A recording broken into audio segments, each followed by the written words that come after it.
여러분 기도한다고 하면 여러분 지금 기도해야 될 기도 제목들이 무엇입니까?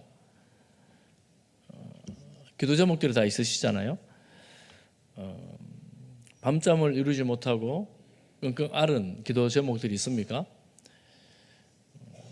지난 주간에 우리 주님께서 가르치신 기도 말씀을 우리가 말씀을 통하여 하나님 나라, 하나님의 뜻, 하나님의 이름을 먼저 구하라 그랬는데 정작 당장 현재 우리에게 필요한 기도 제목들이 있지 않습니까? 염려들이 있지 않습니까?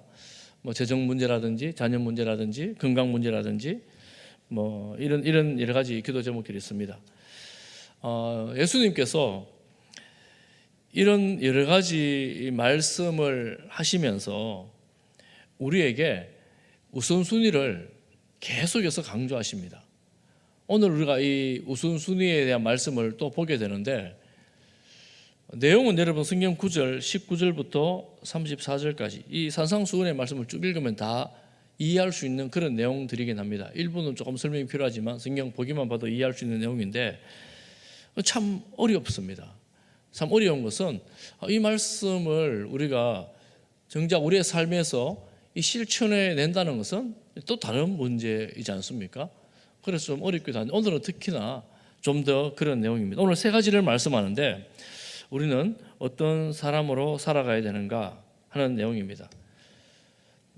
오늘 말씀을 보면서 어떤 마음에는 좀 불편함이 있을 수도 있고 또 우리 삶의 도전이 되기도 하고 또 위로가 되기도 하는 그런 말씀이 오늘 말씀인데 여러분 각자에게 하나님의 주시는 음성이 들려지기를 주님의 이름으로 축복합니다. 첫 번째 주시는 주님의 명령은 무엇이냐면 우리 19절과 20절 우리 읽지 않았기 때문에 함께 한번 읽어보도록 하겠습니다. 19절 20절 같이 봅니다. 시작. 너희를 위하여 보물을 땅에 쌓아두지 말라. 거기는 좀과 동록이 해하며 도둑이 구멍을 뚫고 도둑질하느니라. 오직 너희를 위하여 보물을 하늘에 쌓아두라. 거기는 좀이나 동록이 해하지 못하며 도둑이 구멍을 뚫지도 못하고 도둑질도 못하느니라. 아멘. 보물을 어디에 쌓아두라고요? 하늘에 쌓아두라고 말씀하십니다. 왜냐하면 땅에 쌓아두면 좀은 이 옷을 이렇게 먹는 상하게 하는 그런 벌레이고 동록은 과거에 동전들 있지 않습니까? 동전, 금화, 은화 같은 것들을 이렇게 녹슬게 하는 뭐 그런 겁니다. 사람이 가진 것을 내가 이 땅에 창고에 두면 옷도 상하고 썩고 빼앗기고 결국은 내 손에 오래두면 다 사라진다 이런 내용입니다. 그래서 보물을 하늘에 쌓아두라. 하늘에는 좀도 없고 동록도 없고 도둑이 가져가지도 못하니까 하늘에 쌓아두라 이렇게 말씀을 합니다.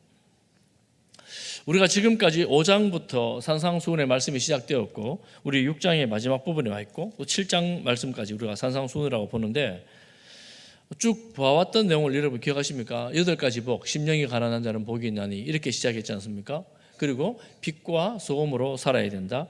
그리고 율법을 완성하시는 예수님, 원수 맺는 것이나 간음하는 것이나 분노하는 것이나 또 맹세하는 것 뭐 이런 것들에 관해서 율법에 대해서 말씀을 하셨습니다. 그 당시 종교인들, 대제사장과 바리새인들은 이 율법의 겉모양을 지키는 것을 굉장히 중요하게 생각했습니다. 그래서 가능하면 다 지켰습니다. 그런데 예수님은 우리가 지금 보는 이 산상수훈 말씀을 통하여 뒤에도 계속 같은 방향입니다. 통하여 너희의 겉모양만 아니라 너희 마음을 살피라 이렇게 말씀하십니다. 너희 마음을 살피라. 결정적으로 6장에 넘어가면서 사람에게 보이려고 하는 구제나 기도나 금식, 사람에게 영광을 바라고 땅의 명예를 바라고 행하는 것들은 이미 너희 상을 다 받아버렸다 이렇게 말씀을 합니다. 그래서 어떻게 하라 그럽니까? 은밀하게 행하라. 은밀하게 행하면 은밀하게 보시는 하나님께서 너희의 구제와 기도와 금식에 대해서 갚아주실 것이다 이렇게 말씀합니다. 그러니 지금 예수님은 눈에 보이는 행위를 무시하지 않습니다. 그거를 하지 말라 이렇게 말씀하지 않습니다. 그 행위도 중요하지만 그것보다 좀 더 중요한 것은 너희 마음의 문제다. 이렇게 말씀하시는 거예요. 여러분, 행위가 왜 중요하겠어요? 행동이 왜 중요하겠습니까? 이 행동은 우리의 마음을 담는 그릇입니다. 형식이 있어야 우리의 행위를, 마음을 표현할 수가 있습니다. 그래서 이 형식이 되게 중요한데, 예수님은 계속해서 너희 마음이 어디를 향하느냐 이렇게 묻고 있습니다. 오늘 우리가 이 말씀을 보면서 우리의 마음이 어디를 향하고 있는지를 한번 우리 자신도 돌아보면 좋겠는데요. 여러분의 마음은 어디를 향하고 있습니까? 21절 말씀을 함께 읽어보겠습니다. 21절입니다. 21절 같이 봅니다. 시작. 내 보물이 있는 그곳에는 내 마음도 있느니라. 우리의 마음이 어디에 있다고요? 여러분, 보물이 어디에 있습니까? 거기에 여러분 마음이 있는 거예요? 통장에 있습니까? 금고에 있습니까? 보물이 있는 그곳에 마음이 있다, 이렇게 말씀하시죠. 그럼 예수님은 우리의 신앙의 문제에 대해서 우리의 마음의 방향을 잘 잡아야 된다, 이렇게 말씀하십니다. 사실은 이 보물, 재물, 이것들은 우리가 너무나 선명하게 예수님 말씀해 주시는데, 사실은 우리 인생에서 가장 중요하다고 생각하는 것, 요즘 우리는 뭐 돈이 그럼 단연 어떤 아닙니까? 돈, 명예, 명성, 혹은 자녀들, 혹은 나의 배경, 나의 이력, 뭐 이런 것도 될 수 있겠죠. 내가 가장 중요하게 생각하는 것, 그것을 내가 어떤 관점으로 바라보고 있는가.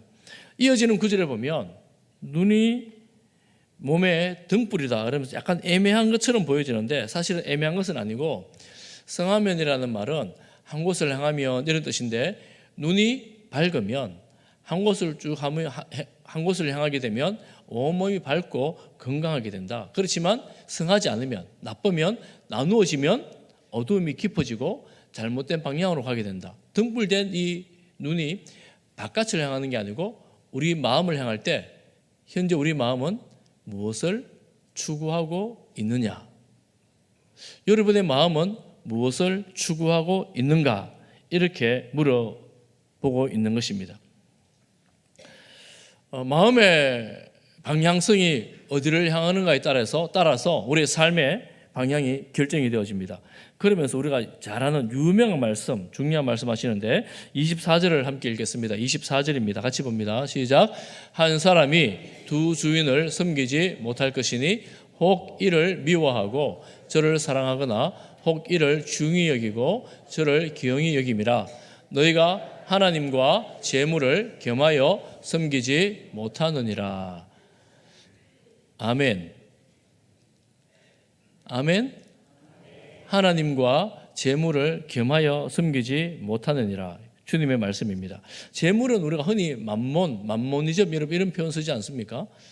돈을 말하는 거예요. 황금 만능주의, 물질 만능주의 뭐 그런 거를 말한다고 볼 수가 있습니다. 그리고 만몬은 그 당시 우상의 이름이었습니다. 그러니까 이 돈을 신격화하여 우상으로 섬기는 그 상황을 비유해서 말씀하십니다.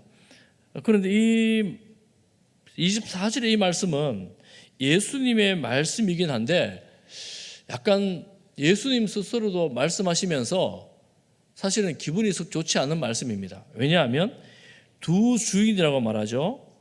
두 주인인데 한 주인은 누굽니까? 하나님. 한 주인은 누굽니까? 재물입니다. 그러니까 하나님과 재물을 동격으로 놓고 보는 거예요. 동격으로 놓고 비유하는 것입니다. 우리가 세상에서 생각해 보면 어떻게 천지를 창조하신 하나님과 동격이 될 수 있는가? 가당치 않는 말이잖아요. 천지를 창조하신 하나님보다 어떻게 더 높은 게 있을 수 있으며 같은 게 있을 수가 있는가? 그런데 지금 예수님조차도 이렇게 비유를 하십니다. 재물이 하나님과 같은 수준의 것들로, 그리고 혹 재물을 하나님보다 더 높은 수준으로 섬길 수 있는 너희들이라는 것입니다. 그렇게 하지 말라는 거죠. 그렇게 하면 안 된다는 것입니다. 그런데 그 시대에 이미 그렇게 하고 있다라고 말씀하고 있는 거죠. 그 시대만 그랬겠습니까? 그렇지 않죠. 하나님과 재물을 함께 주인으로 섬길 수 있는가? 그런 것은 불가능합니다. 왜냐하면 한 편을 선택하면 한 편이 멀어지기 때문입니다. 한 편을 붙잡으면 한 편은 느슨해지기 때문입니다. 그래서 동시에 섬길 수가 없어요. 그래서 하나님이냐 재물이냐를 잘 생각해 보라는 거예요. 너는 지금 무엇을 섬기고 있느냐? 섬기지 말라 이렇게 말하는 거예요. 그러니 건강한 눈은 하나님을 섬기는 눈, 일관되게 하나님을 바라보는 눈, 그 눈이 건강한 눈입니다. 그래서 이 눈의 비유는 어떻게 말할 수 있는가 하면 말하자면 영적인 눈, 열려진 눈, 영적으로 떠여진 눈 이렇게 볼 수도 있겠지요. 우리가 잘 아는 디모데전서 6장 10절 말씀에 보면 이렇게 말씀하십니다. 우리 같이 한번 읽어보겠습니다. 시작. 돈을 사랑함이 일만하게 뿌리가 되나니 이것을 탐내는 자들은 미혹을 받아 믿음에서 떠나 많은 근심으로서 자기를 찔렀도다. 돈 자체가 문제가 되는 것은 아니지만 돈을 사랑하게 될 때, 돈이 하나님보다 앞서게 될 때 악의 뿌리가 되어 탐욕 때문에 미혹을 받습니다. 믿음에서 떠나게 되어 근심이 생겨서 자기를 찔러도다. 찌른다는 말은 필히 멸망하게 된다는 의미입니다. 파멸의 길을 가게 된다는 것입니다. 예수님보다 만몬을 선택하고 돈을 선택할 때 그 인생은 멸망길이다 하는 것입니다. 여러분 보시면 돈을 사랑하는 것 때문에 인생에 얼마나 많은 문제가 생깁니까? 탐욕으로 인하여 생기는 관계의 문제, 그리고 탐욕으로 인하여 생겨지는 이 거짓, 사기, 부정의 문제, 인간사의 거의 대부분은 어쩌면 이 돈 사랑하는 것 때문에 생긴다고 해도 과언이 아닙니다. 성경은 그 돈 때문에 생기는 많은 문제의 결말은 멸망이다, 파멸이다 이렇게 말씀하십니다. 그러니 우리가 돈보다도 하나님을 섬겨야 된다 이렇게 말씀하시는 것이죠. 여러분 그렇지만 눈에 보이는 돈, 혹시 돈이 싫은 분 계십니까? 나는 돈 정말 필요 없다 이런 분 계십니까? 그렇게 말씀하시는 분 한 분 알고 있는데 제가 돈을 조금 더 좋아하는 경향이 있어가지고 저도 말씀을 드리기가 힘들어요. 그런데 돈을 사랑하기가 보이지 않는 하나님 사랑하는 것보다 훨씬 더 편리하고 좋습니다. 왜냐하면 돈은 눈에 보일 뿐만 아니라 유익한 게 너무 많거든요. 나를 편리해 주는 게 너무 많거든요. 그런데 눈에 보이지 않는 하나님께서 그렇게 하지 말아라 이렇게 말씀하십니다. 그렇게 하면 멸망이다 이렇게 말씀하십니다. 우리가 이 말씀을 보면서 고민이 되죠. 돈을 사랑하지 않으면 어떻게 해야 되는가? 제가 세가족 모임에서 늘 말씀을 하는 겁니다. 세가족 모임에 이런 부분이 있거든요. 이 부분이 나오는데 돈 자체가 나쁜 것은 아닙니다. 뭐가 문제일까요? 돈 자체가 문제는 아니잖아요. 필요한 것이죠. 뭐가 문제예요? 돈을 사랑하는 것이 문제죠. 또 하늘의 보물을 쌓아두라 그러니까 하늘의 보물을 어떻게 쌓는단 말인가? 저는 세가족 모임에서 늘 그렇게 말씀합니다. 돈은 사랑의 대상이 아니라 무슨 대상이라고요? 세가족 모임 여러분 하신 분들 입술로만 달싹하시네. 돈은 사랑의 대상이 아니고 관리의 대상입니다. 관리의 대상. 잘못하면 돈이 나를 관리하는 거예요. 내가 사람이 돈을 관리를 해야 되는데 돈이 나를 관리하게 되면 그때부터 그 인생은 비참한 인생이 될 수가 있습니다. 천국에 하늘에 돈을 쌓는 방법이 무엇인가? 잘 관리하는 방식은 무엇인가?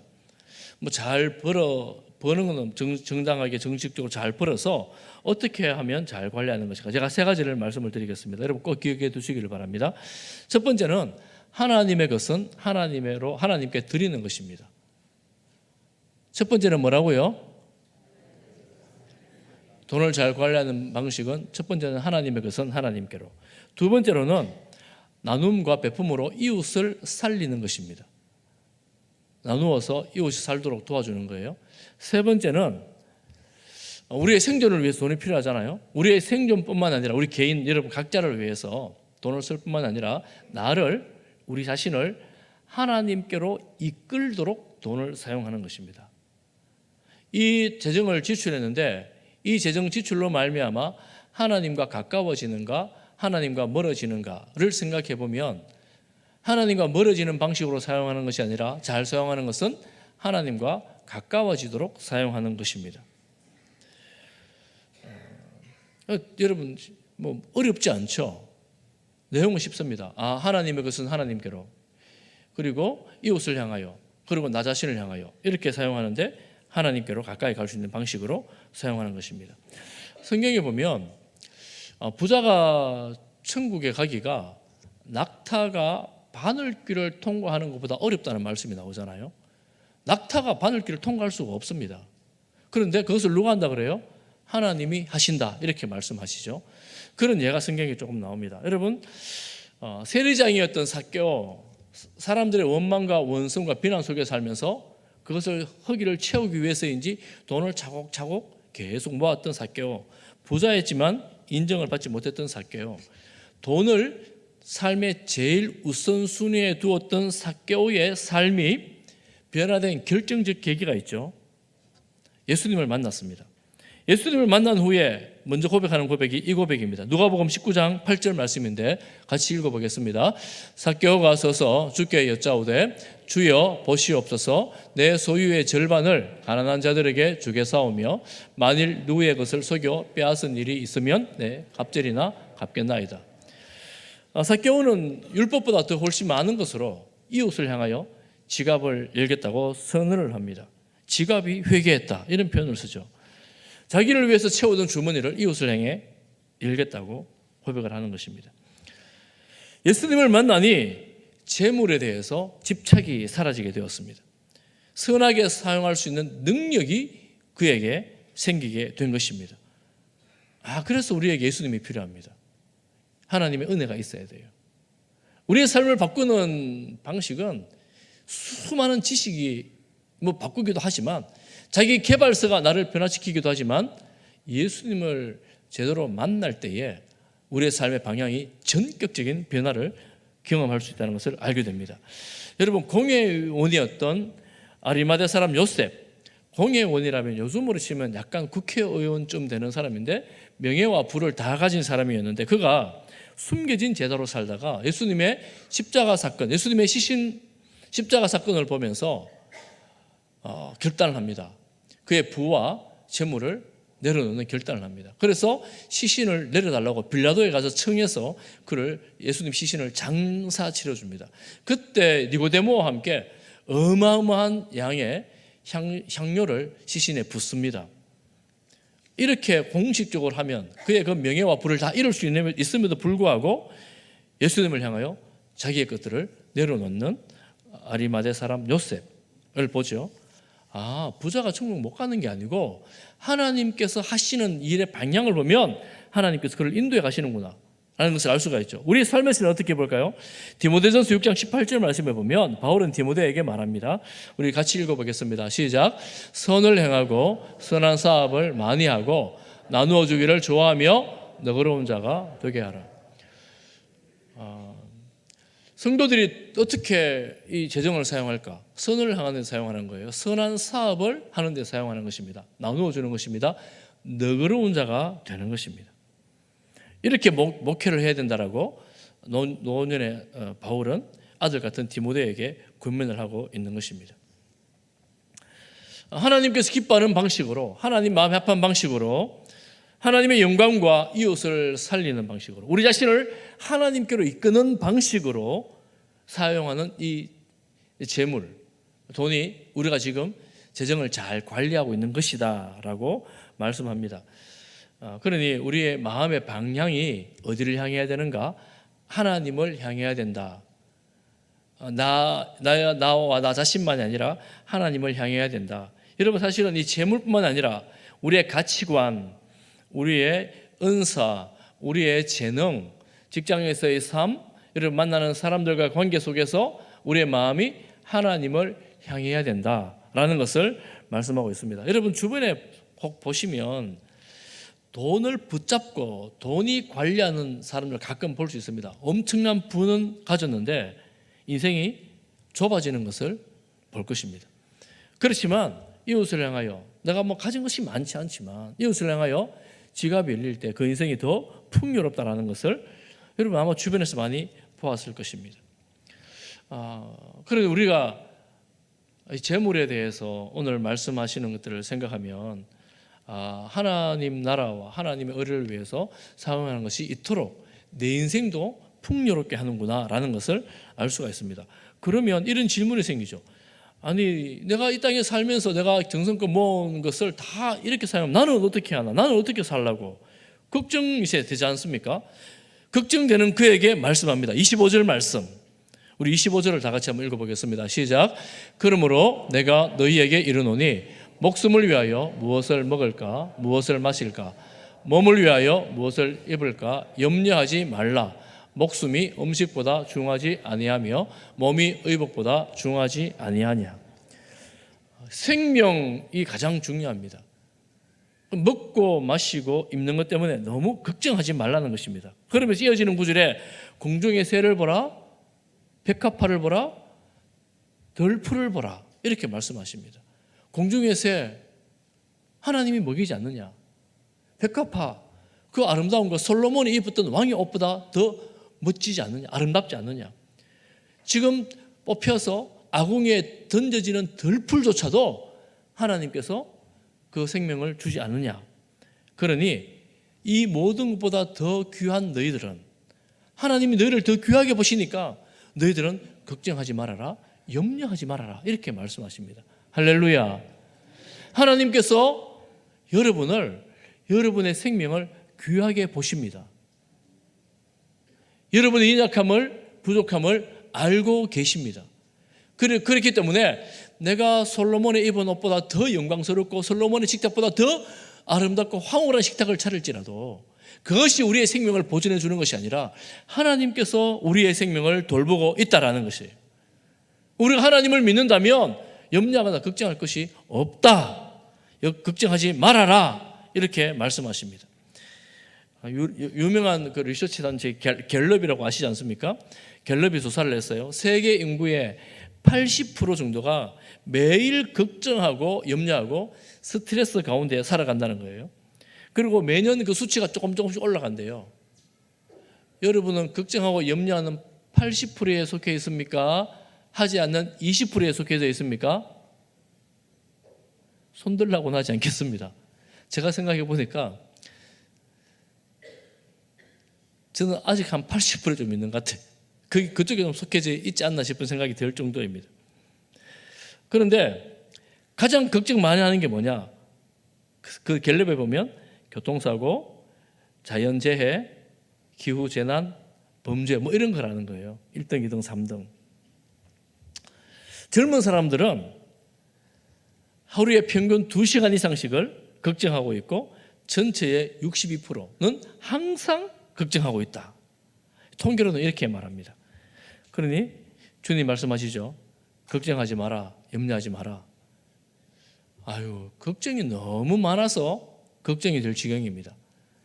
그런데 80%가 다 걱정한다니까 걱정 안 하는 나는 나도 걱정을 해야 될지 걱정입니다. 그래 이거 뭐 걱정을 빼놓고 살 수 없는 인생이 되어버린 거예요. 걱정할 것들이 많지 않습니까? 그런데 그러다 보니까 아유 오늘 저녁에 뭘 먹지? 오늘 점심은 뭘 먹지? 오늘 점심은 뭘 드십니까?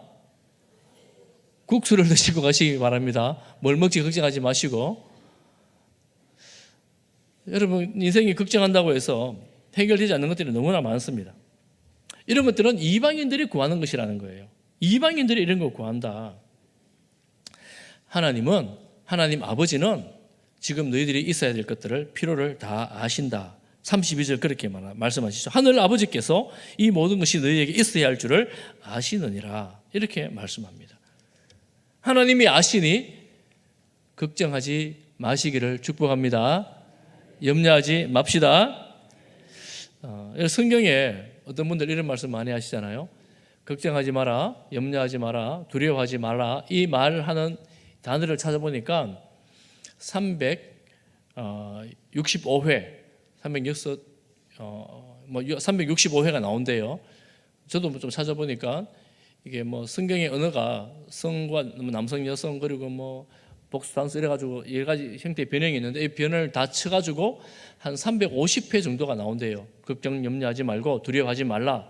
360회, 50회 정도가 나오는데 하루에 한 번씩 이 말씀을 기억하고 그래, 오늘은 걱정을 하지 말아야지, 염려하지 말아야지, 두려워하지 말아야지 꼭 기억하고 평안 가운데 살아갈 수 있기를 바랍니다.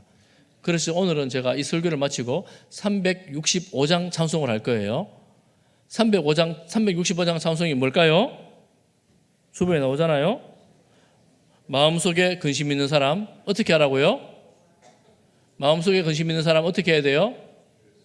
주 예수께 아뢰라. 마음속에 근심 있는 사람들 주 예수님께 아뢰시기를 바랍니다. 슬픈 마음 있을 때 어떻게 해야 돼요? 주 예수께 아뢰라. 눈물 나며 깊은 한숨 쉴 때 어떻게 해야 돼요? 주님께 아뢰는 거예요. 은밀한 죄가 있을지라도 주 예수께 아뢰시기를 바랍니다. 괴로움과 두려움이 있을 때는요, 주 예수께 아뢰라. 죽음 앞에 겁이 날 때 어떻게 해야 돼요? 주님께 아뢰라. 하늘나라 바라보는 성도님들이시여 주님께 아뢰시기를 축복합니다. 아유, 내일은 어떡하지? 주님께 아뢰시기를 바랍니다. 우리가 이렇게 주님께 아뢰 수 있는 게 얼마나 큰 은혜입니까? 이런 걱정과 염려 가운데에 누군가에게 아뢰할 수 있다는 것이 얼마나 큰 은혜입니까? 큰 도심입니까? 그리고 또 그렇게 할 때에 채우시겠다고 말씀하십니다. 33절을 다 같이 한번 봅니다. 33절입니다. 같이 봅니다. 시작. 그런즉 너희는 먼저 그의 나라와 그의 의를 구하라. 그리하면 이 모든 것을 너희에게 더하시리라. 먼저 그의 나라, 하나님의 나라와 하나님의 의를 구할 때에 그리하면 이 모든 것, 먹을 것, 입을 것, 필요를 너희에게 더하여 주시겠다. 이렇게 말씀하십니다. 참 우리 하나님께서 우리의 필요를 아시는데 우리가 주기도문 지난주에 보았잖아요. 일용할 양식을 달라고 기도하라 그러잖아요. 우리의 필요를 아시지만 하나님 기도하라 그러잖아요. 그래 얼마나 감사합니까? 난 지금 이게 너무 급한데 먼저 하나님의 나라만 구하래요. 이것도 급한데요. 하나님의 나라를 구할 때에 더하여 주실 줄을 믿습니다. 그리고 걱정과 염려를 구할 때에 하나님께서 갚아 주실 줄을 믿습니다. 우리는 세상에 사는 이 염려들을 쭉 생각을 해보면 사실은 조금 전에 말씀을 드린 것처럼 당장 일어나지 않을 일에 대한 염려가 거의 대부분입니다. 교통사고 이게 제일 염려를 많이 한다는데 당장 우리가 일어난 일이 아닐 가능성이 많지 않습니까? 자연재해 그렇잖아요. 멀리 있는 이야기이기도 하잖아요. 그런데 지금 그것 때문에 오늘 걱정하고 염려하고 있다면 그 염려는 우리가 좀 맡겨둬야 됩니다. 누구에게 맡겨둘까요? 34절 누구에게 맡길까요? 다 같이 한번 읽어보겠습니다. 시작. 그러므로 내일 일을 위하여 염려하지 말라. 내일 일은 한날의 괴로움은 그날로 족하니라. 내일 일은 누가 염려해요? 내일이 염려하는 거예요. 말씀이 재미있지 않습니까? 의미가 있지 않습니까? 내일의 일은 나의 일이 아니에요. 내일의 일은 내일 일이에요. 그러니까 아직 일어나지 않은 일들 때문에 너무 염려하거나 걱정하지 마시기를 바랍니다. 사실은 하나님께 먼저 그의 나라와 그 의를 구하면 하나님께 맡긴다 그래도 염려가 다 사라지지 않는 우리의 현실이 있지 않습니까? 저도 사실 오늘 염려 한두 가지를 안고 강단에 올라왔어요. 강단에 설교하기 전에 기도하면서도 제가 이 설교를 해야 되는데 이 걱정을 가지고 설교하는 것이 합당한가? 이런 생각이 들었습니다. 마음으로 결정을 했어요. 어떤 결정을 했는가? 하나님께 맡기자. 내가 염려한다고 막 해결되는 건 아니거든요. 제가 염려한다고 해서 그 문제가 이렇게 막 해결될 건 아니기 때문에 하나님께 맡기자. 제가 이 말씀을 드리는 이유는 혹시 여러분 지금 앉아 있으면서도 걱정하고 염려하는 것이 있다면 여러분이 걱정해서 해결될 것 같으면 하나님께 맡겨 기도를 하시고요. 다 걱정을 좀 내려놓으시기 바랍니다. 내려놓고 가셔야 될 거 아니에요? 또 들고 가면 무겁잖아요. 하나님께 맡겨놓고 가시는 거예요. 하나님께 맡겨놓고 가는데 어떻게 하느냐 하면 선택을 하는 것입니다. 선택을. 이거는 내가 염려해야 될 것 같다고 생각하기 때문에 내가 계속해서 염려하는데, 내가 염려하지 않고 하나님께서 해결해 주신다라고 믿음으로 선택을 하는 것입니다. 염려 대신 기도하고 집착 대신 맡기고 내가 막 계산하는 것 대신 순종하면서 내가 하나님을 선택하는 것입니다. 여러분이 선택하는 결단과 용기가 여러분 10년 가운데 주어지기를 주님의 이름으로 축복합니다. 그런데 제가 해보니까 이걸 선택하는데 계속해서 마음 한켠에서는 계속 치열하게 염려가 사라지지 않고 있는 거예요. 선택을 해도 사라지고 있는 거예요. 돌았으면 그게 또 나는 이걸 선택했는데, 하나님을 선택했는데 여전히 마음속 한 구석에 남아가지고 있는 거예요. 아, 이게 세상이구나, 이게 땅이구나, 이게 우리의 삶이구나, 이게 우리의 삶이에요. 나는 해결했다고 생각했는데 아직 다 끝나지 않은 이런 인생의 문제들. 세상은 끊임없이 말합니다. 더 가져야 돼. 지금 네가 그거 안 하면 너 안 돼. 이걸 꼭 해야 돼. 계속해서 불안으로 몰아넣습니다. 그런데 예수님이 말씀하시죠. 땅이 아니고 하늘에 사하라. 염려하지 말아라. 하나님을 구하라. 하나님을 구하라. 여러분, 하나님 편을 선택하고 믿음으로 결단하고 오히려 기도하는 여러분 될 수 있기를 주님의 이름으로 축복합니다. 이것이 하나님 나라를 구하는 성도의 삶입니다. 하나님의 의, 하나님의 뜻을 구하는 성도의 삶입니다.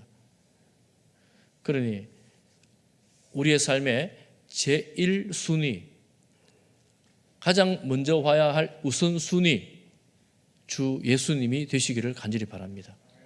하나님의 다스림 안에 들어갈 때에 비로소 하나님의 평안을 누릴 수가 있고, 내가 누군가 때문에 불안에 쌓여 있다면 그 누군가가 하나님의 다스림 안에 들어가야지 이 문제가 해결되지, 내 안에서 아무리 해결한다도 해결할 수가 없어요. 그러니 그것조차도 하나님 다스려 주옵소서. 하나님의 통치가 우리가 온전히 임하게 될 때에 비로소 우리는 하나님의 나라 평안이라는 것을 우리 삶에서 누리고 경험하게 되어집니다. 우리 하나님 나라 백성이니 하나님 다스림 안에서 하나님의 평안을 누리는 모든 성도들 될 수 있기를 주님의 이름으로 축복합니다.